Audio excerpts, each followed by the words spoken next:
Guys Digha থেকে এই প্রথমবার আমি ডলফিন দেখলাম, আর এখন আবার দীঘাতে মশার দুধের চাও পাওয়া যাচ্ছে। হ্যাঁ চলো কেসটা তোমাদের শুরু থেকে বলি। হ্যাঁ গাইস এটা হচ্ছে আমার দীঘায় ডে 2। আর সকাল সকাল ঘুম থেকে উঠে বড় লোকদের মতো হাঁটতে হাঁটতে চলে গেলাম দীঘার বিচে।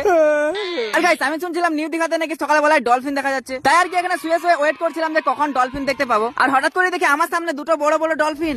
ও ওয়াও ডলফিন! সত্যি গাইস আমি কিন্তু অনেক এক্সাইটেড। হ্যাঁ তো মন ভরে ডলফিন দেখার পর এই কাকাটাকে বললাম 1 প্লেট পাঁঠার দুধের চা দিতে, কিন্তু কাকা বললো পাঁঠার দুধের চা নেই, মশার দুধের চা আছে। তো কি আর করবো, এটা খেতে হচ্ছে। আহা সমুদ্রের বিচে বসে মশার দুধের চা। আর গাইস কালকে আমার চশমাটা একটা মেয়ে নিয়ে পালিয়েছে, তাই ভাবলাম আজকে একটা কিনেই নি। আর তখনই কাকা বলছে আসো আসো আমি পরিয়ে দিচ্ছি।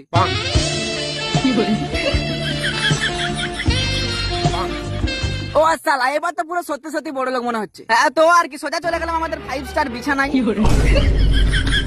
আরে আমার তো ঘুমালে হবে না, আমাকে বডি বানাতে হবে। তাই আর কি এই জায়গাটা এসে প্রথমে একটু হাঁটা চলা, তারপর আবার পেটেল মারা। আর এই যে এটা কিন্তু